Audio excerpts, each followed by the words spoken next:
More than half of Americans think social media is bad for democracy and free speech.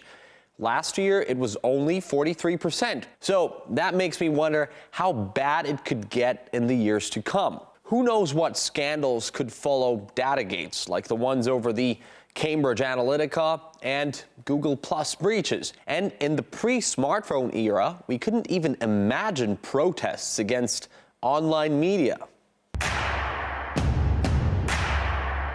In theory, what social media wants to be is their owner's business. After all, they are competing private companies. If you got issues with one of them, just switch to something else. But Facebook, Twitter, YouTube, Pinterest, and Instagram make up more than 97% of all social media web traffic in the US. By the way, make it the big four since Instagram belongs to Facebook. They've pretty much monopolized the web. And let's be honest, they're not really competing since the formats are actually very different. So it all came to the point Mr. Zuckerberg had to show up in Congress. You don't think you have a monopoly?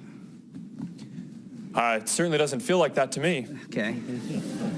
Or as the Google man puts it, you can switch to another engine with literally one click. Well, some critics say the tech giants are not even good when it comes to jobs, wages, and the health of new startups.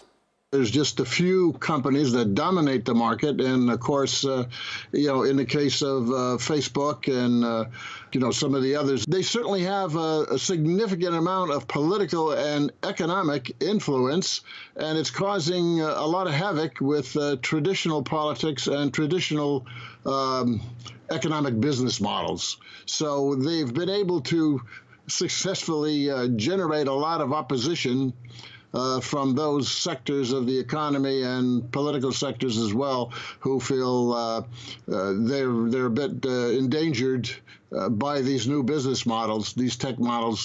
The EU has already fined some tech companies. President Trump's hinted he's up for doing that too, kind of. But what about monopoly? What about saying the Justice Department look into the I monopoly? have so many people saying that. We are certainly looking at it. Antitrust. Antitrust, yes. But even if they do get officially labeled as monopolies, the tech giants are more than that. They're in control of information. It's become the new normal. We often hear news of someone being banned, suspended from social media platforms, or some other kind of crackdown. So that poll I showed you, we should have seen it coming. This growing opposition to tech companies, you can see it everywhere. It's beginning to occur. Political elites see it as a threat. Old-line economic businesses see it as a threat.